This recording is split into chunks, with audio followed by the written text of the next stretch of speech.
It's time for the Rick Smith Show. Now, here is the voice of the working class, Rick Smith. And welcome, brothers, sisters, working class heroes.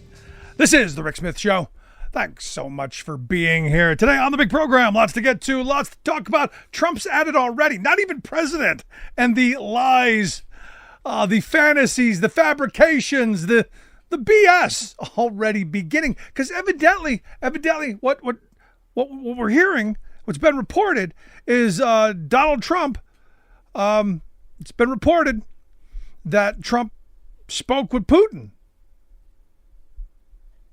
about Ukraine and wagged the finger, said, don't you escalate. And because understand, they don't want to escalate because the art of the deal guy is going to give Putin whatever he wants, whatever he's taken so far, whatever he's stuffed in his pockets in Ukraine. The deal is going to be, you get to keep what you got, don't take any more. So the argument is, don't you escalate or, maybe no deal. Only problem is according to the Kremlin spokesperson, there was never a call. And this is, you go, explain how this happened. Explain how it is that, it's been reported that there's a conversation, but it's not true. It's fiction. As the spokesperson said, completely untrue. It's pure fiction. It's false information. There was no conversation. Look, get ready for it. It's going to continue. And it's going to get worse. Understand, the Trump thing is going to get worse. Now, the other part of this is on the jobs front, it's going to get even worse. Because Trump doesn't have really a plan. There was a lot of rhetoric about bringing manufacturing back. There's a lot of rhetoric around infrastructure and manufacturing and investing in the country while he was president and when he ran before. There was a lot of that. We had infrastructure week all the time. They did some manufacturing events. No real jobs created. No real training, and most certainly no infrastructure built. A lot of photo ops, a lot of cute pictures of Trump driving trucks and doing stuff. Lots of that. So expect more. But he got elected. At least some of the Red Hat Brigade is telling me that he's going to make the economy great again. And look, I'm looking forward to on January 21st, $1 a gallon gas. I'm looking forward to 99-cent dozens of eggs. I'm looking forward to the breakfast I had on Veterans Day to be 99 cents again. I'm looking forward to that. Is it going to happen? Of course it is, because Donald said it was going to. Just like the conversation with Putin. So, what are we going to do instead? Well, I'm going to keep pointing out the fact that Trump doesn't have a plan, that there's nothing there, and that working people are screwed and on their own. And I happened to catch this article, caught my attention, that I just thought was, let's say, interesting. It's about polyworking. Have you ever heard of polyworking? I had never heard the term polyworking. I had heard, polyamorous. That's one that was new in the last several years.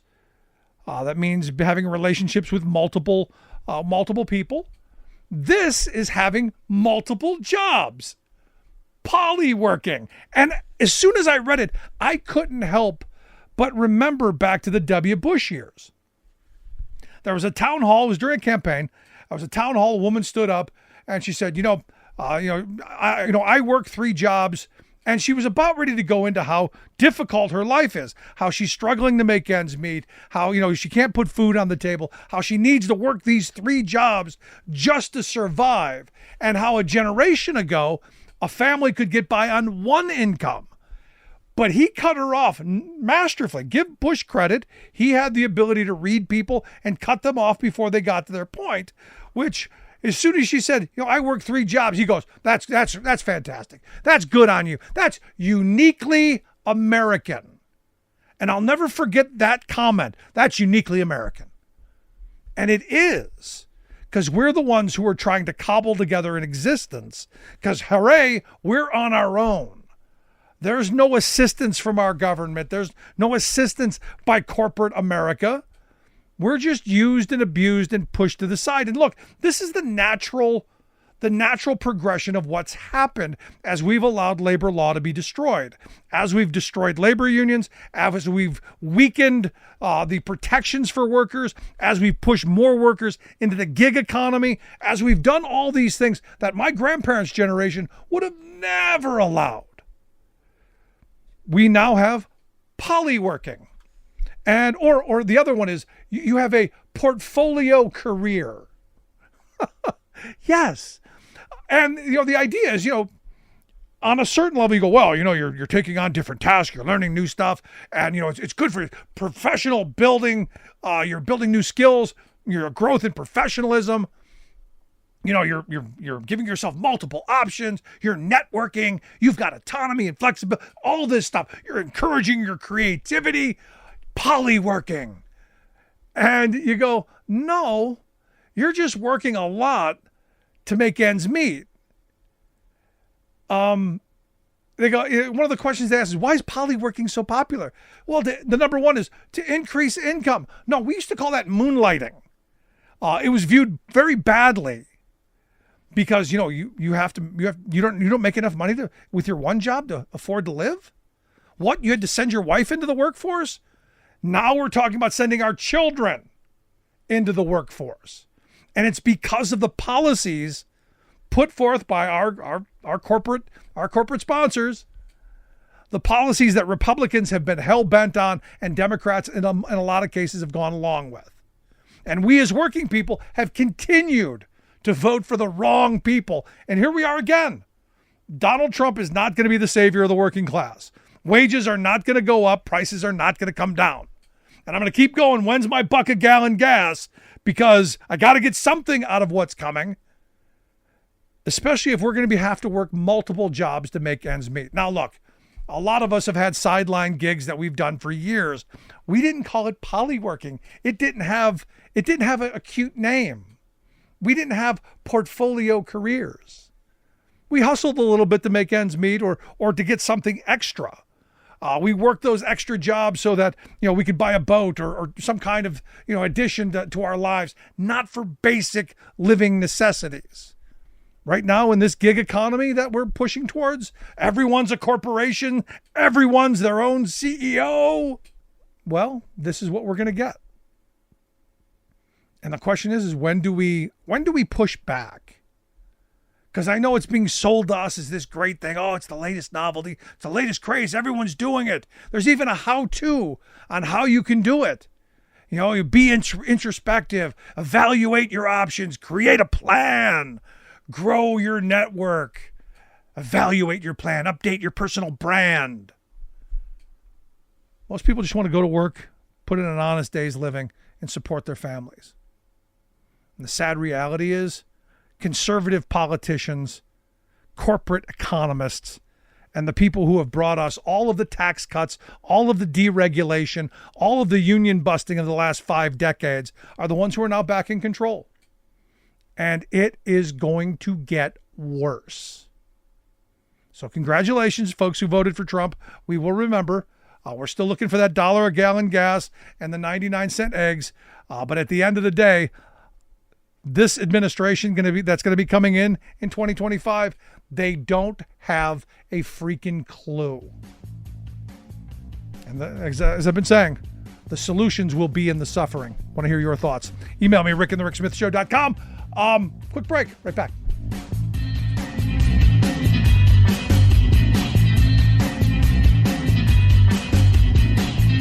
We are AFGE, the American Federation of Government Employees. We represent 700,000 federal and D.C. government workers who are the vital threads of the fabric of American life. We support our nation's military. We take care of our nation's veterans. We protect our nation's borders. We respond to our nation's crises and natural disasters. We provide services to our nation's seniors. The American Federation of Government Employees. We work for America. We are AFGE, the American Federation of Government Employees. We represent 700,000 federal and D.C. government workers who are the vital threads of the fabric of American life. We support our nation's military. We take care of our nation's veterans. We protect our nation's borders. We respond to our nation's crises and natural disasters. We provide services to our nation's seniors. The American Federation of Government Employees. We work for America.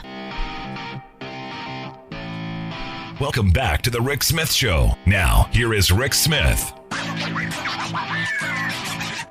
So, wow, lots of emails over my comment that you can't win the class war with identity politics. And virtually every email starts off pretty much the same way, with the person defining their resume, defining what they are, what subgroup that they're part of which group that they belong to.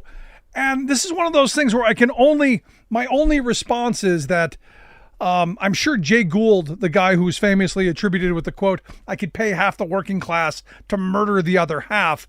I can only think he must be smiling right now, because the wealth class has figured out how to divide the working class and not even have to really pay anymore. We're just doing it to ourselves. And look, everyone's got their takes on why the Democrats performed so poorly in this past election. And my next guest has a great piece out over at Mother Jones that I think hits the nail on the head. It's the inequality, stupid. And it's Republican policies, in my view, that did it, from tax cuts to union busting, that the American working class has been getting screwed over. That's why I've asked Michael Mechanic to come talk with us. Michael's a senior editor over at Mother Jones magazine, also the author of the book Jackpot, How the Super Rich Really Live and How Their Wealth Harms Us All. Michael, thanks for taking time for us. Thanks for having me on, Rick. So everyone's got their view. Everyone has their hot take now that the election's over. But I think it was what it always was. Didn't matter who was going to win. It always comes back to the economy. And ultimately, people are struggling. People are having a hard time making ends meet. And that old adage of work hard, play by the rules, get ahead, that ain't today. You know, I think it's, to say it's the economy, stupid. It's not really the economy, because the economy for whom, right? People say, well, the economy is doing great. The Democrats say, hey, look, the economy's actually, look at all these measurements, these metrics. And it sounds real good if you have stocks and you have a retirement fund and all of these things. But if you don't, if you feel like you've been left behind for the past 4 decades, you're still left behind. And my book really gets into the way wealth equality has grown over the past 4 decades. And I think when you're at the losing end of the economy, you don't see it as thriving, and you're looking for somebody to, smack across the face. No, and this is where you go back to, I talk about the 70s when my grandparents were in their working years, and how when inflation went through the roof, their union contracts helped with some of that. Their union contracts got multiple raises in a year so that their standard of living wasn't eroded. We don't have that balance, that check today, like they did, 40, 50 years ago. And I think that's a big part of this as well. And this is the weird thing. I would expect more people to go, maybe we should figure out how to not get killed by inflation, other than thinking there's some magic switch that Biden flipped in the White House. Yeah, one of the things about inflation is that the Democrats say, hey, look, it's getting better, it's better, it's back to normal. But the prices aren't back to normal. I mean, people are still going to the grocery store or going to a restaurant. You can't go to a restaurant, right? I mean, well, here's the thing, Michael. You pay, $7 or $8 for a sandwich, which it felt like a lot. Now it's like $15, $16, $17. Well, but here's the thing. I'm waiting for January 21st because I'm told that Donald Trump's got all the answers to this, and we're going to have $1 a gallon gas. Eggs are going to be 99 cents again. My $13 breakfast will be back to $7.99. It's going to be utopia when Trump comes around.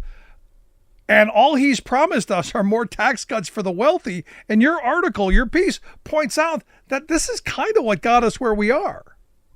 Yeah, I mean, it's really funny that I could say that wealth equality is to blame for the results of this election, but why would you vote for the Republicans who have arguably made it worse? I mean, just, this series of tax cuts from Reagan through Bush to Trump, you can just look at the deterioration of the middle class and also the working class, and the actual household wealth of the people on the lower 50% of the spectrum has actually declined.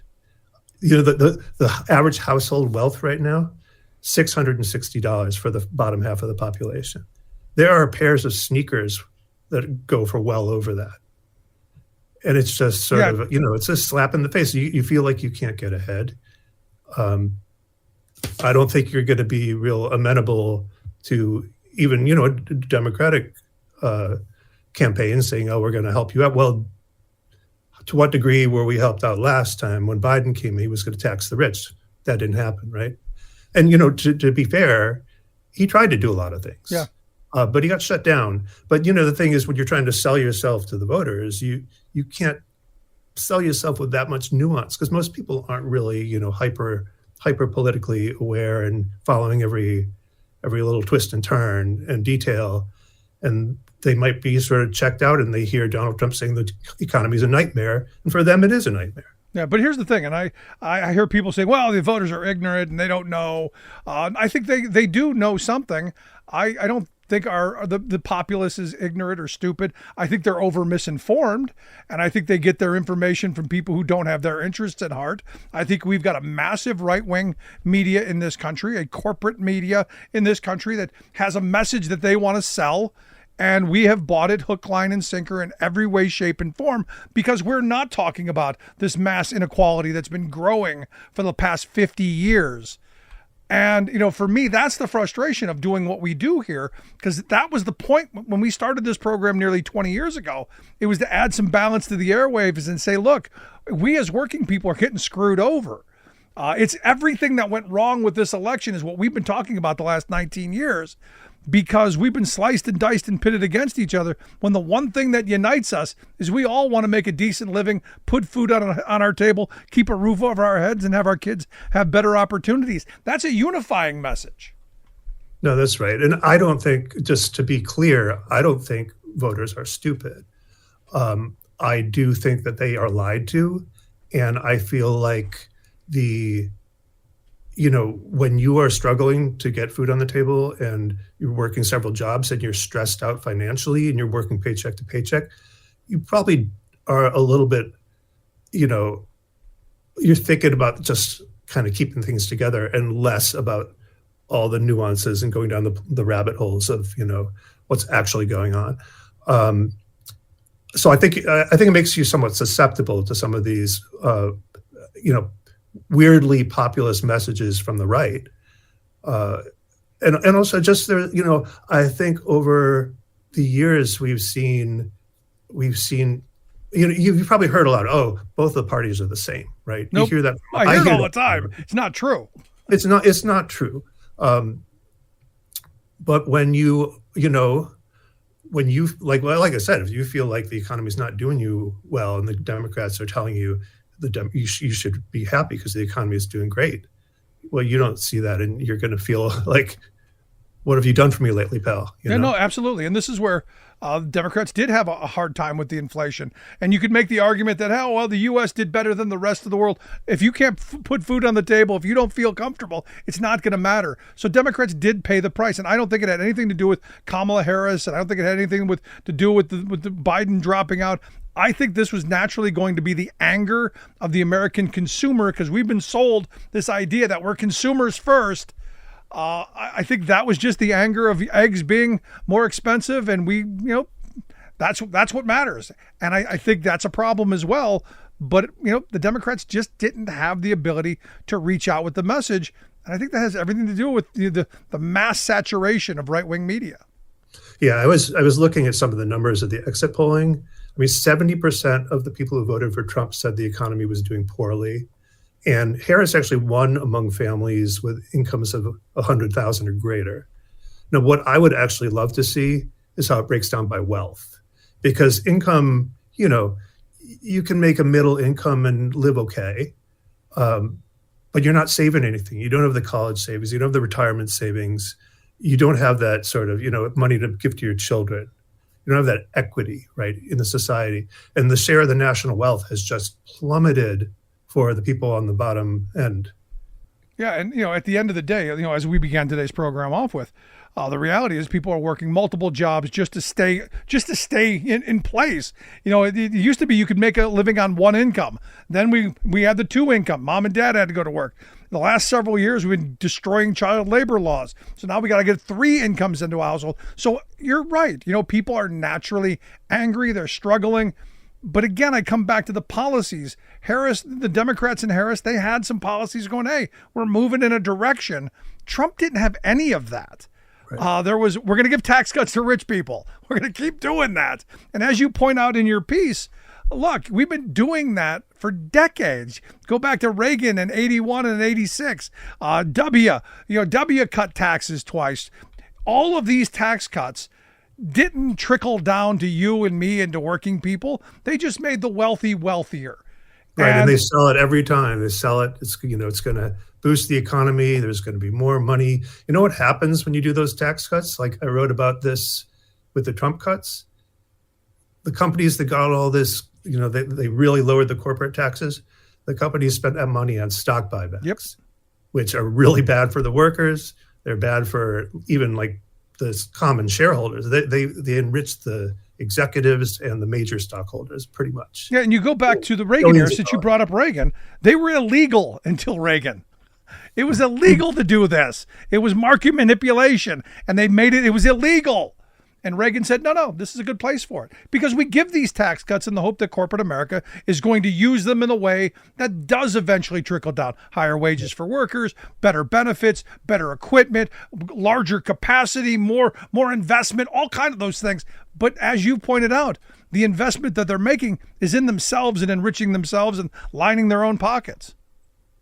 Yeah, I mean, across the board. I mean, every major company was just gobbling up their shares again. Now, do you buy into what Warren Buffett said, that if the top 800 companies in this country paid the tax rates like Berkshire Hathaway does, no one would ever have to pay a dime of taxes, anything, state, local, federal, any of that stuff, because corporate America is really walking away with so much that they should be contributing? Are you buying that? I don't know. I haven't done the numbers, but so when he says Berkshire Hathaway, he's talking about his investment firm, but not what it owns, right? Yeah, he's talking about the tax rate that they pay. What it owns is, I mean, the thing about good old Warren Buffett, right? He's the good billionaire. He's the billionaire that says you should tax me more. But then you look at what he's actually doing behind the scenes, and it's like he's manipulating it so that he has almost no income and pays almost no taxes.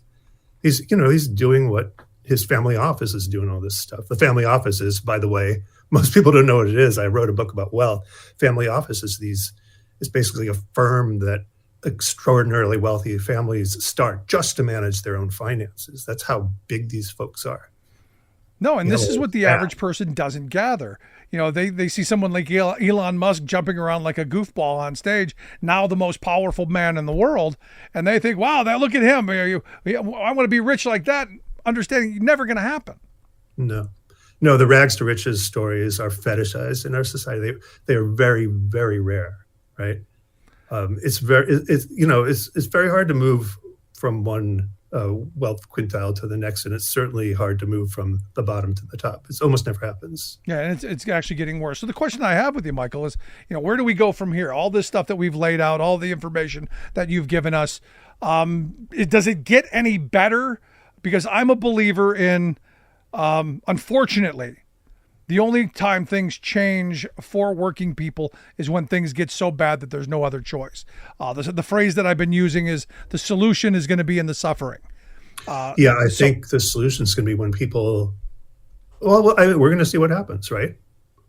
Donald Trump made these promises to working people, but he's also promised to do things that are going to hurt working people. And, whether or not, part of what I wrote is that some people are just willing to just let the whole thing burn because they themselves have been burned, right? So they're saying to hell with it, right? Yeah. And so we're going to see what that means. And I think that when people see what it means, there's going to be a big upswell of something has to be done, and there's going to be a lot of political pressure going the other direction eventually. But as for right now, we're kind of stuck with it for next couple of years at least. The next 2 years, right? No, because this is what I've been asking for the longest time. When do you wake up to the reality that you're getting screwed over? Because as you've pointed out, incomes are going down. They've been stagnating and going down. People's lives aren't getting any better. Our billionaire friends are doing incredibly well, and we keep giving them more and more tax cuts in the hope that something will fall off their plate that you and I can fight over, and it just doesn't happen. And I keep asking, when do we wake up from this? The sad thing is we don't, because they've really figured out how to keep us separated, pitted against each other, and not focused on them. You talk to individuals, and individuals get it. We should be eating the rich, at least one of them. And it's just not happening yet. Yeah. Like I said, one of the women I talked to from Ohio said, I'm going to work until I die. And that was because America, over 5 years, we're spending $2.5 trillion subsidizing retirement funds. And most of that goes to the wealthy. I mean, there's a lot of things we don't even think about. And, there has to be a reckoning at some point, but I'm not sure when it's going to come. I opened up today's program with remembering George W. Bush at a town hall. And a woman stood up and said, I work 3 jobs, and she's going through all this stuff. And she's about to say, look, my life's hard. And, she's about ready to go into how difficult her life is. And she says, I work 3 jobs. And he cut her right off, said, that's uniquely American. Good on you. And this is where we are, unfortunately, because too many are. And we've got a word. Did you know there's a word for this? For what? Polyworking is now the word. Oh, boy. We have now put a word to people who have to work 3 jobs just to put food on the table. And we're selling it. We're selling it as a good thing. Geez, you can't, multitasking isn't a real thing. First of all, you can't really do it. And poly jobbing, I guess you can do it, but it's no fun. Scary, scary stuff. I got to tell you, Michael, I'm hoping we learn without the pain and the suffering that I fear is coming, but we will see. But I got to tell you, great piece. Hope folks will take a look at it. Why did Trump really win? It's simple. Actually written by Michael Mechanic over at Mother Jones Magazine. We'll get links out on social media. Michael, always great talking with you. You too, Rick. Thanks a lot. Appreciate the time. Want to hear your thoughts. Do you have another reason? Because to me, it's pretty simple. 1, there's no real media on the left. And 2, it really is that simple. It's the inequality, stupid. Back after this.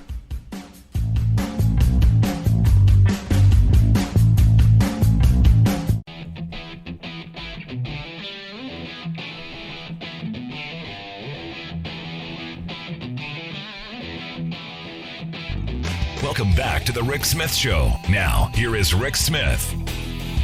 So I've got a number of emails from folks like the sky's falling, it's the end of democracy, it's the end of the world as we know it. And quite frankly, in some areas, it's going to be. In some areas, there's going to be major change because the people who are now in control, these are people who hate this country and what we stand for. And what they want is wholesale change. If you read Project 2025, they are telling you point blank, we are going to make all of these insane changes. We're changing this country on every fundamental level. So the question is, what do we do? Do we run to the hole? Do we duck and cover? Do we Saturday Night Live and say, no, Donald, we've always been with you? Well, here to help me walk through some of that, my good friend Rich Ojeda. You can check out Rich's Facebook Live and his YouTube Live every weeknight at 8:30 p.m. Eastern Time. Rich, thanks for taking time for us. Always a pleasure to be on your show, Rick. So is the sky falling, Rich? Is it the end of the world as we know it, and should we be running for the hills? No, it's not. It's not. It's definitely dark, but understand that, they don't have and they're not going to have a super majority in the House or the Senate. So it's not exactly like they're going to be able to run rampant. They're going to have to work with the Democrats to get some things. So that's a big plus. There's also a lot of people out there that are preparing for a Donald Trump second term. You have governors across the country that are absolutely calling Donald Trump out and saying that he's not going to do the damage to their states. I'm in North Carolina, but we won the governor's spot. We won the lieutenant governor, and we also won the attorney general. So there's going to be better protections for us here. But I do worry about those red states out there where the Republicans control everything, like West Virginia, because a lot of people that voted for this doesn't understand. A lot of people didn't take the time to do the research. Do you know that the day of the election, do you know what the two number one questions that were being Googled? One was, what is a tariff? And two was, can I change my vote? And the reason for that is because nobody paid attention until the last minute. And people have to understand, there's a lot of people that don't realize, and it's already happening. Nissan has already called for 9,000 cuts to jobs. You have companies out there that are taking every spare penny that they have, and instead of using it for bonuses and promotions and things like that, they're buying as much as they can from overseas, because the moment Donald Trump takes office, he's going to install his tariffs, which, by the way, remember, Donald Trump doesn't understand how a tariff works. The tariff is paid for by the receiving company that's getting the supplies from overseas. And the way they offset it is they raise the price. So I'm loving all of these people that sell Donald Trump hats and flags, because they get those directly from China, and they're going to go out of business. So that's a positive thing. No, and look, on election day, a woman asked me if I'd vote for Trump, and I said, if the American flag shirt you're wearing is made in the U.S., I'll vote for him. And she just said, "Have a nice day." Have a nice day. Because it's not. But here's the thing, and I'm going to stand by this. I'm not an anti-tariff guy. I think they're a arrow in the quiver. I think they're important to use strategically. But across the board, massively broad-based tariffs are not a good thing. And I also don't think he's going to be able to do it. So we'll see where this goes. I think it's like a lot of the things that Trump said. It just sounded good. It flowed off his tongue because he doesn't really have a policy. But I know who does, and those are the people who are behind Project 2025. Well, I will tell you, I saw a video of a guy, and he really laid it out. He's like, one of the reasons why they're so adamant about trying to round up people and kick people out of this country is because they know that the white man is on the verge of becoming, the minority. And the way to stop that is to basically deport every single person of color. And that's, literally, you think about the things that they're talking about. They're talking about making homelessness a crime. And you're either going to have to decide whether or not you're going to go to jail or you're going to go to a tent city. And I believe that, these tent cities that they're talking about could potentially end up becoming, literally the next Holocaust of this generation. As much as I hate to think that people could stoop so low. But once again, let me tell you something. All the people that I know that belong to churches that voted for Donald Trump, you chose Barabbas. That's what you did. You chose Barabbas. You chose the rapist. You chose the man who grabbed women by the you-know-what. You chose the liar. You chose the cheat. You chose Barabbas. And you're going to feel it. You're going to feel the pain. People in this country are going to feel the pain. When those linemen, when those frontier communication workers, because those are jobs that are really, they're not that great unless you're talking about all the overtime that they get. They get a lot of overtime. When they take overtime away, those jobs are not going to be the good jobs that you want. And all those people that voted for Donald Trump are going to wake up and realize that they did it to themselves. Now, here's what we do. We have to call out every lie. We have to highlight everything that happens that blows up in these people's faces. Because let me tell you something. If they try to initiate the things that they're really wanting to do with Project 2025, and oh, by the way, isn't it funny how some of them, like Steve Bannon, literally look the camera in the face and say, "We told you, we told you." Guess what? That's going to be painful. But let me tell you something. That needs to wake us up. That means that in 2026, we have got to take back the House. We have to take back the Senate. Don't talk about it. Let's be about it. Let's do it. Let's start fighting now, because let me tell you something. We can't wait until the last minute, because they're going to come up with more stuff. But let me tell you something. They lied to the American people, and once again, they won. You know, all of a sudden, remember, during Election Day, Donald Trump was saying, they're already trying to cheat. But yet now, nobody's saying anything about anybody cheating anything. Because why? Because they won. Yeah. When they win, it's okay.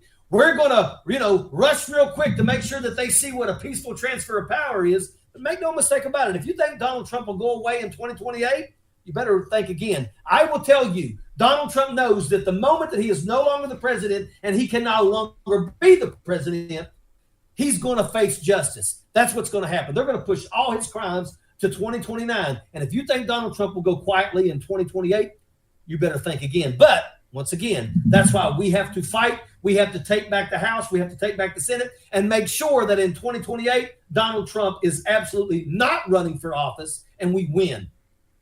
But ultimately, this is about, for me, in these moments, because I've had a number of people, are you worried about retribution? Are you worried? I'm sure you saw the Saturday Night Live skit. While it's satire of them going, hey, we were with you all along, Donald. Don't throw us out of a window.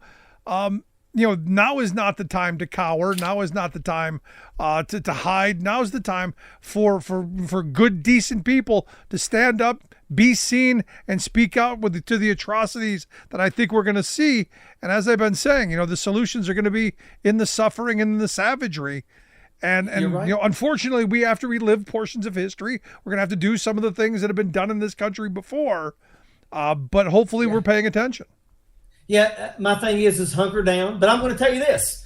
I think that Jamie Harrison needs to step down or be fired. If Jamie Harrison was the football coach, he would be fired. I got a letter the day after the election asking for $200.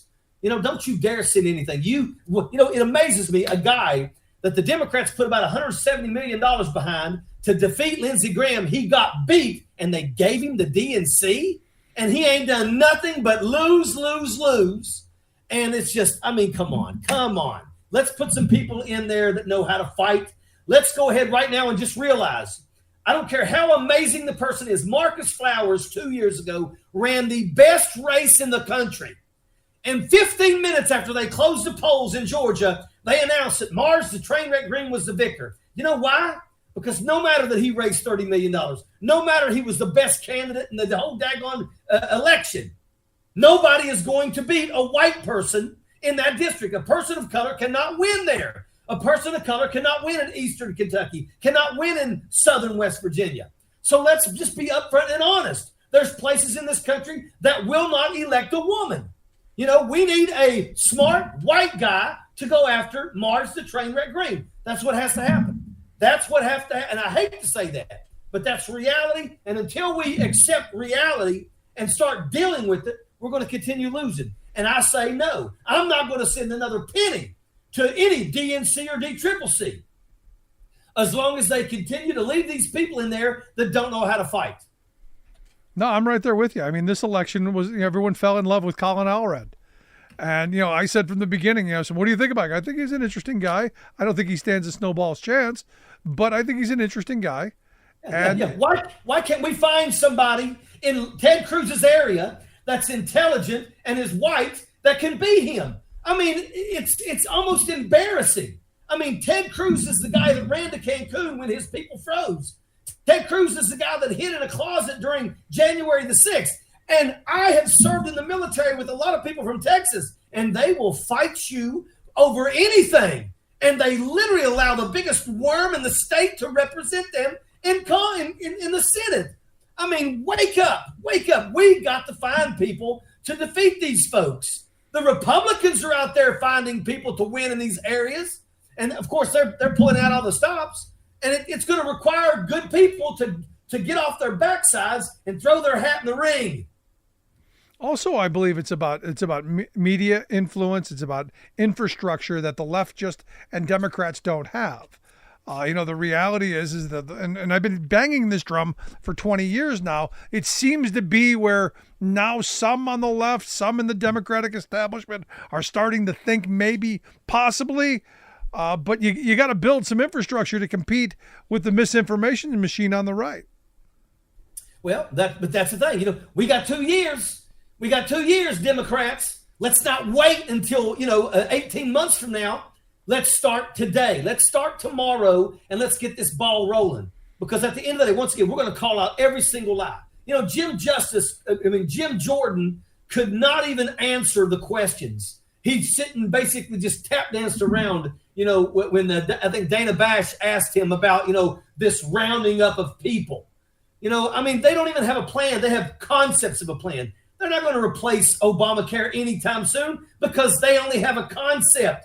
And let me tell you something. Everything that they do will probably fail.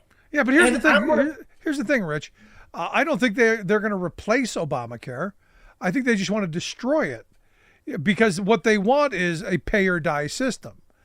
They don't want government involved in any of that stuff. So pay or die is the solution. Let the market decide. They don't believe in government, and they're going to do nothing to use government to make people's lives better. And I think we're going to see that front and center.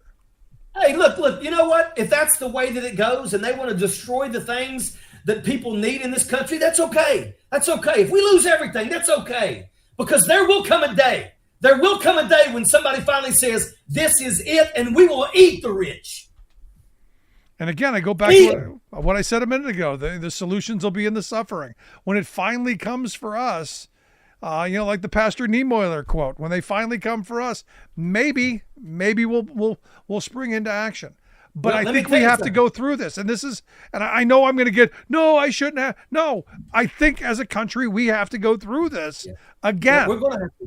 We're going to have to, but make no mistake about it. There's a lot of people in this country that don't even realize that they're the ones that are going to be hurt the most. Donald Trump and the filthy rich do not care about the poor in this country. And all of these people that live in southern West Virginia and eastern Kentucky, that literally the daggone thing that held their house up was their Trump sign. They're the ones that are going to come to the realization when they can't afford anything out there. Everybody wants to talk about eggs. Oh, for the price of gas. Yeah, wait until your parents lose their daggone Social Security, and you have to take care of them. And everybody in this country, when you lose certain things, you are only one illness away from literally losing everything that you have. And there's a lot of people that are going to come to that. All of you linemen, all of you coal miners, all of you frontier workers, get ready, because it's going to get tough. When they do away with the 40-hour work week and they bring in that 160-hour work month, and they work you like a dog for 2 weeks, and then they send you home for 2 weeks because they're not going to pay you overtime. You can get you another job for over those 2 weeks. Good job. Maybe Walmart. I don't know. Go for it.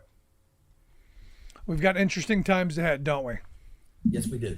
So let me ask you a last line of questioning, because clearly you're someone very passionate, someone who spent 24 years in the military.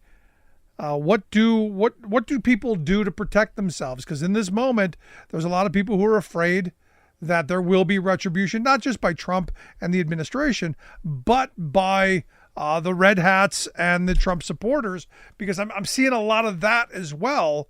What's the response from you? Because I've said, look, we've got to find each other. We've got to be there for each other, stand up for each other. And that means people we may not agree with or identify with. But I'm curious where your thoughts are. Well, look, at the end of the day, everybody has the right to defend themselves in this country. And once again, they won. So they're going to be happy for a while. Make no mistake about it. If Donald Trump wants to try to do something, they want to round people up, things like that. If they start going after people, if your grandmother was a immigrant, if they want to play those games, then it's going to get ugly. It's going to get ugly because not everybody's going to roll. Not everybody will roll. We will see how it goes. Rich, as always, I appreciate the time. Great talking with you. Hope folks will check out Ojeda Live each weeknight, 8:30 on YouTube and Facebook. Rich, thanks for the time.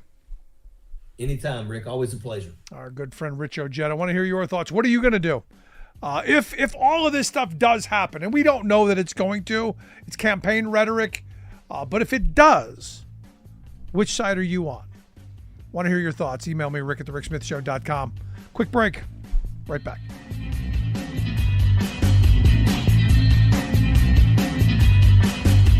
I'm Rick Smith, and this is Labor History in 2.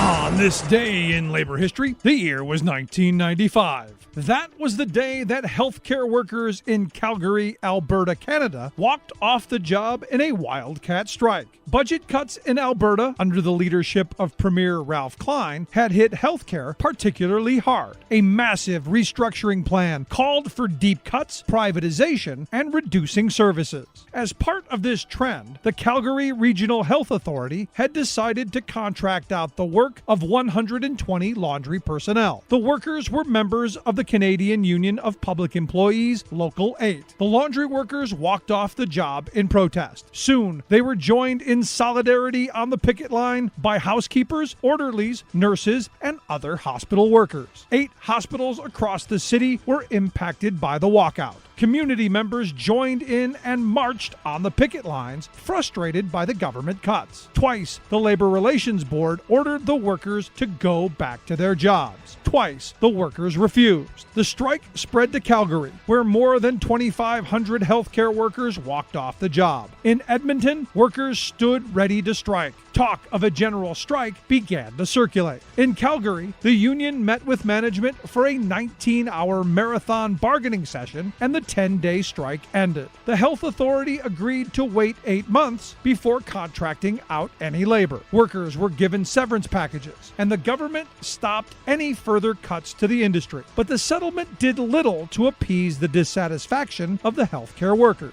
The strike had also shown the potential connections between workers' issues on the job and the concerns of community members. The cutbacks hurt both labor and the general public and brought them together to stand in solidarity. Like what you hear? Check out more at laborhistoryin2.com.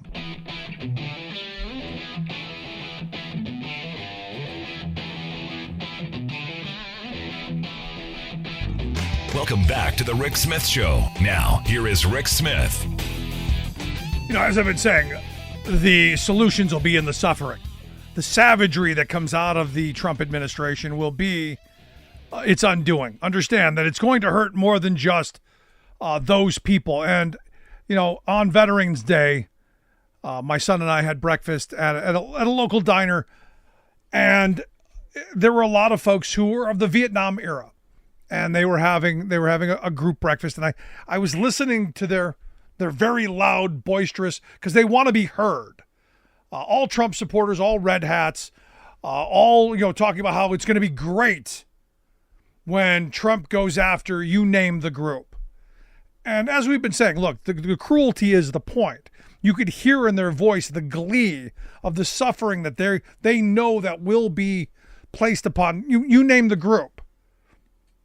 Immigrants, transgender people, the LGBTQ community, you name it, down the list. The glee in their voice of the pain and suffering that will come, they were thrilled about. They were tickled over. And, you know, once they got past that, they started sharing stories of how they got into the military, and how all of them had been drafted, and how their life changed, and how all of this stuff. And look, good on them. I appreciate their service. Thank you. All that. But my mind couldn't help but wander into the world of, these people are around the age of Trump. And they got their number pulled. They got called. They answered the call. They went to Vietnam. They did this stuff. And they're hero worshiping a guy that got out of it. They're hero worshiping someone who is really a quite despicable person. Jeffrey Epstein, said that, Trump's a lonely guy because nobody wants him around because Trump wants to go after their wives. That's the person he is. So to hear these military folks who have served their country with valor, with distinction, with honor somebody like that, and do it in a way that's just not, he's our president and you've got to respect the office and all that. No, gleeful that he is the president.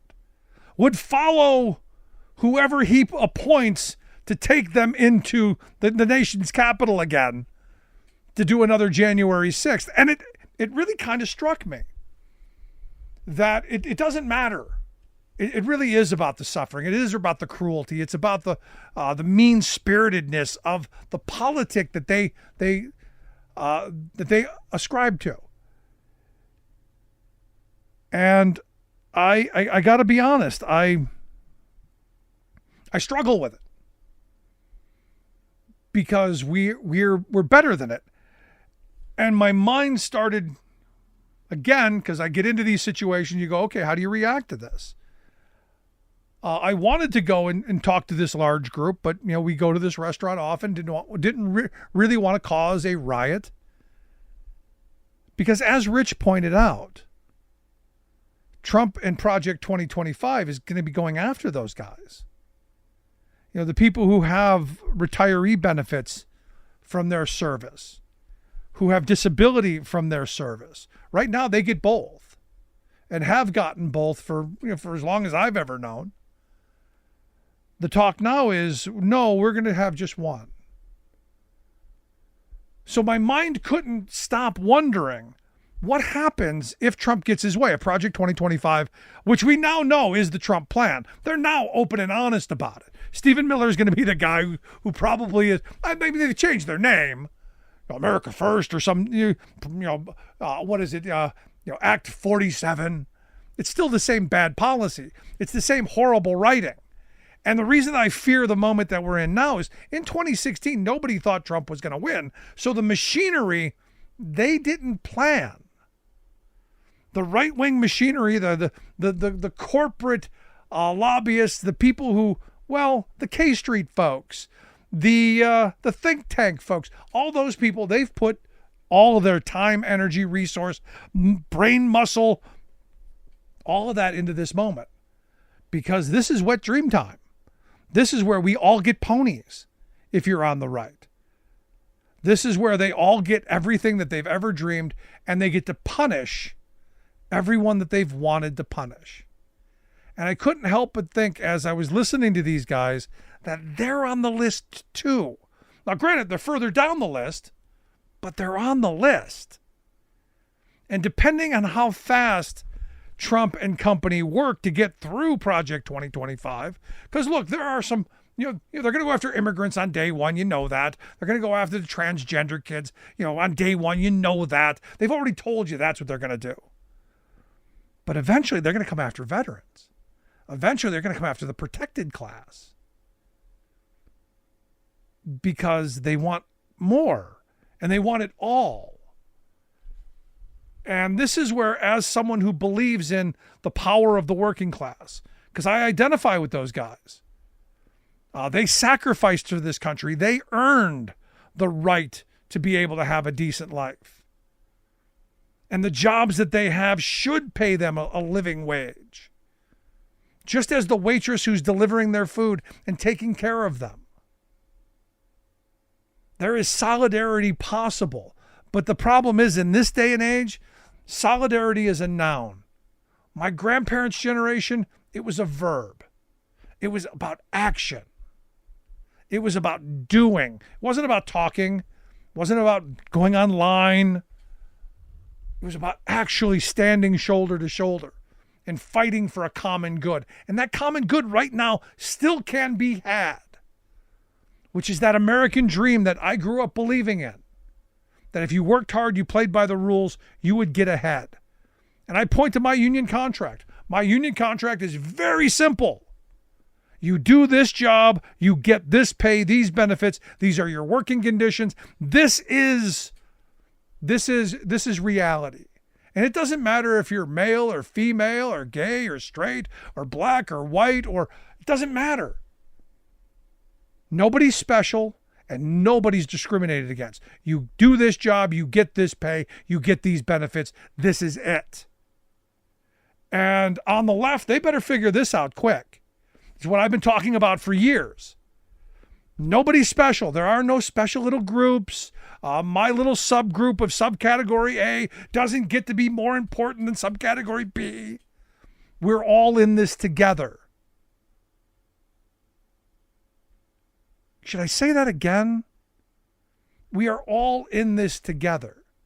We all do better when we all do better. Right now, The only two people doing better are, well, Elon Musk and Donald Trump, and the billionaire class who are going to benefit wildly from the policies that they pursue.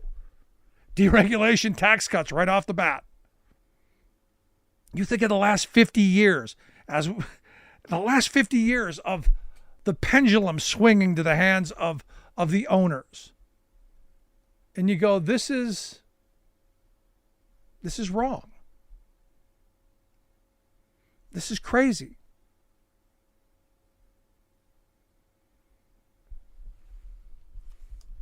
So what do we do? How do we get where we need to go? Where do we end up? That becomes the question. What are we going to do about it? So what are you going to do about it? I want to hear your thoughts.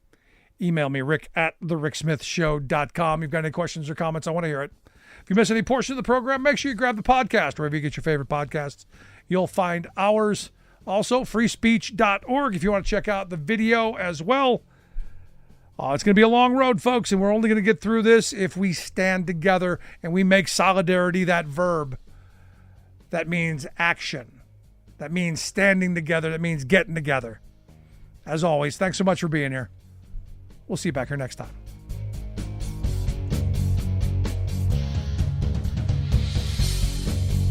You've been listening to The Rick Smith Show.